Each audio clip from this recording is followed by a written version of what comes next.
हर्ष tutorial classes में आपका बहुत बहुत स्वागत है। Hello everyone. आज देखते हैं भारतीय संविधान पॉलिटी में जो लेक्चर चल रहा था हमारा, और जो फंडामेंटल राइट्स के बारे में हमने एक बेसिक जानकारी दी थी आपको, मूल अधिकार क्या होते हैं, है ना। उसके बाद में अब बात करते हैं अनुच्छेद 12 के लिए। मैं आपको बता दूं कि जो अब मूल अधिकार है विस्तृत रूप से 12 से लेकर 35 तक फैला हुआ है, लेकिन हम जो 12 और 13 जो अनुच्छेद है उसको हम एक निश्चित रूप से मूल अधिकार ना मान के उसकी परिधि के रूप में ये पढ़ाया जाता है। ये उसको विस्तार रूप से जो आर्टिकल 12 है और 13 है मूल अधिकार की परिधि को टच करता है।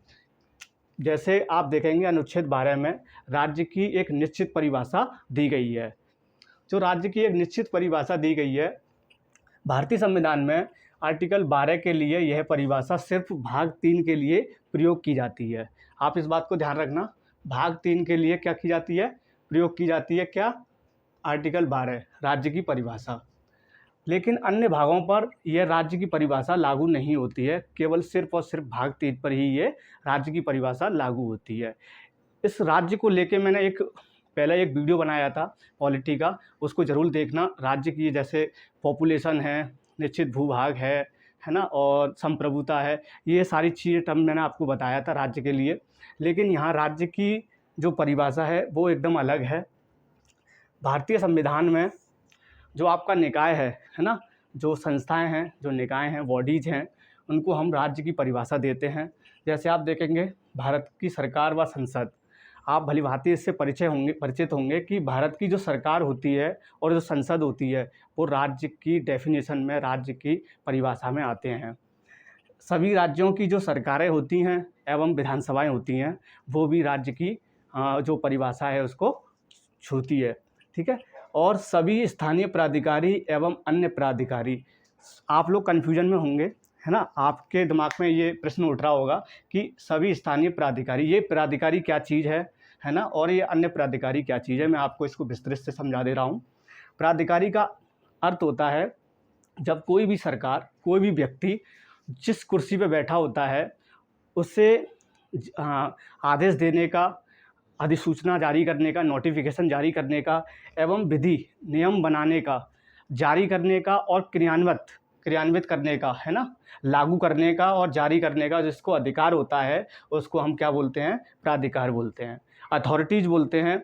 जैसे ही आप एग्जाम्पल के रूप में ले सकते हैं, जैसे आदेश है, किसी सरकारी विभाग के उच्च अधिकारी ने एक ऑर्डर जारी किया, उस ऑर्डर को जो अधीनस्थ होंगे उसको फॉलो करना पड़ेगा। ऐसे ही ये अधिसूचना होती है, नोटिफिकेशन। जैसे आयोग ने, यूपीएससी एक आयोग है, यूपीएससी ने एक अधिसूचना नोटिफिकेशन इशू जारी किया, जारी करने के बाद वो सब जगह फैला दिया जाता है और वो मान्य होता है, उसको क्या बोलते हैं, अथॉरिटीज़ बोलते हैं। और ऐसे ही लॉ, कोई नियम कानून जो तैयार किया जाता है सरकारी रूप से और फिर उसको फॉलो कराया जाता है, वो मान्य होता है, उसको क्या बोलते हैं, हम प्राधिकारी बोलते हैं। ऐसे ही स्थानीय प्राधिकारी की बात करें अब, और अन्य प्राधिकारी की बात करेंगे। स्थानीय प्राधिकारी जो लोकल अथॉरिटी होती हैं, लोकल अथॉरिटीज़ में आप देखेंगे नगर पालिकाएँ, नगर निगम, ग्राम पंचायतें, ये सारी चीज़ें इसमें आती हैं। जिला बोर्ड होते हैं, जो ट्रिब्यूनल होते हैं, डिस्ट्रिक्ट ट्रिब्यूनल, वो भी इसमें आपके आते हैं स्थानीय प्राधिकारी में। अन्य प्राधिकारी की बात करेंगे, ये अन्य प्राधिकारी में इसके लिए सर्वोच्च न्यायालय में और उच्च न्यायालय में कई बार विवाद हो चुका है कि कौन सी बॉडी, कौन से निकाय सरकारी महकमे का अथॉरिटी माना जाए या नहीं माना जाए। इसके लिए तो एक मानक तैयार किया सर्वोच्च न्यायालय ने। जैसे कि आप देखेंगे संविधान द्वारा या संसद के द्वारा, है ना, संविधान में संसद के द्वारा जो अधिनियम द्वारा जो पारित होते हैं, जो बिल पारित होते हैं, उसके द्वारा ये रजिस्टर्ड होते हैं और इनको हम राज्य की परिभाषा में शामिल कर लेते हैं। देखेंगे आप, जैसे संविधान के द्वारा दिया गया इलेक्शन कमीशन, यह एक संस्था है, निकाय है। यूपीएससी, स्टेट बोर्ड, है ना, फाइनेंस कमीशन, है ना, लेजिस्लेटिव काउंसिल और सीएजी, ये आपका सब ये बोर्ड हैं, ये जो संस्थाएं हैं, ये निकाय हैं, संविधान में दिए गए हैं।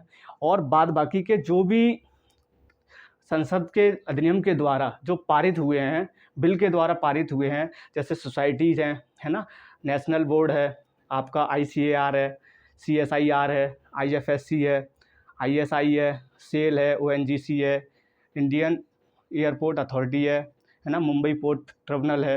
ये सारी चीज़ें क्या है, ये एक्ट के माध्यम से पारित हुए हैं। सर्वोच्च न्यायालय ने इनको राज्य की परिभाषा में शामिल किया है। फिर उसके बाद में आप देखेंगे कि राज्य के निकाय का निर्धारण न्यायालय ने किन किन मानकों को, किन किन कसौटियों को तैयार किया कि ये भी राज्य की परिभाषा में आएंगे। देखेंगे आप फाइनेंशियल, जो वित्तीय रूप से सरकार के द्वारा, है ना, वित्तीय रूप से मतलब सरकार के द्वारा राज्य के लिए जो भी कार्य किए जाते हैं और उसके हेल्प, फाइनेंस के रूप में जो हेल्प ली जाती है सरकार के द्वारा, तो वो क्या क्या कहलाते हैं, वो राज्य के निकाय के रूप में परिभाषित किए जाते हैं। ऐसे ही पब्लिक इम्पोर्टेंस, मतलब जो भी लोग के महत्वपूर्ण, जो लोगों के लिए महत्वपूर्ण होती हैं और जिनके लिए विकास कार्य के लिए जो भी पूंजी आती है सरकार के द्वारा, वो भी पब्लिक इम्पोर्टेंस में आता है, वो भी राज्य की परिभाषा के रूप में लिया जाएगा। ऐसे ही एडमिनिस्ट्रेटिव कंट्रोल, जो प्रशासनिक नियंत्रण में जो भी निकाय होते हैं, हम निकाय की बात कर रहे हैं यहाँ, ठीक है ना, जो भी निकाय होते हैं जो प्रशासनिक कंट्रोल में होते हैं, नियंत्रण में होते हैं, तो वो भी एक निकाय क्या होता है, राज्य की परिभाषा में शामिल होता है। ऐसे ही मोनोपोली होती है, इसका मतलब होता है एकाधिकार। किसी भी निकाय को अगर एकाधिकार है, किसके द्वारा, सरकार के द्वारा या राज्य के द्वारा उसे वित्त पोषित किया जा रहा है, तो उसके जो कार्य सुचारू रूप से चालू किए जा रहे हैं और उसे सहायता दी जा रही है, तो वो क्या कहलाएगा, निकाय, है ना। मोनोपोली के रूप में वो राज्य की परिभाषा को एकदम सेटिस्फाइड करेगा। ऐसे ही राजकीय विभाग एवं उसके कार्य जो होते हैं स्थानांतरित किए जाते हैं। राजकीय विभाग और उसके कार्य एक दूसरे को स्थानांतरित किए जाते हैं, लेकिन वो जो इसके अंदर जो निकाय होते हैं वो क्या कहलाएंगे, वो राज्य के रूप में कहलाएंगे। आप इस बात को समझ पा रहे हो। ऐसे ही एक प्रश्न उठता है कि क्या न्यायालय राज्य है या नहीं, तो इसमें बोलेंगे कि न्यायालय राज्य तो है। सुप्रीम कोर्ट ने बोला कि, सुप्रीम कोर्ट ने कहा कि न्यायालय राज्य तो है, लेकिन इसके विरुद्ध कोई रिट जारी नहीं की जा सकती है। तो ये आपका वीडियो मैंने आपको बताया कि आर्टिकल 12 का जो वीडियो है कंप्लीट हुआ। ऐसे ही आर्टिकल 13 आएगा, मैं विस्तार से पढ़ाऊँगा। ऐसे ही आपकी समझ में आ चुका होगा आपकी कौन कौन निकाय राज्य की परिभाषा को सेटिस्फाइड करते हैं। बहुत बहुत धन्यवाद, थैंक यू।